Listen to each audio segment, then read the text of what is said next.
Nekoliko stotina radnika A1 Hrvatska kažu kako su im se priključili iz nekih drugih telekoma, prosvjedovali su u središtu Zagreba.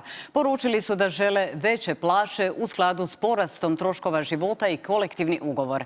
Okupljanje je počelo na Zrinjevcu, odakle su se zaputili prema jednom prodajnom mjestu A1. Tvrde kako iznos prosječnih plaća dižu ekstremno visoke plaće menadžera. S druge strane, iz A1 Hrvatska poručuju da pregovori kreću, ali i da su samo 2 godine uložili dodatnih 7 milijuna eura u primanja. Mi ne tražimo luksuz, mi smo potplaćeni i naša borba neće stati danas na ovom skupu.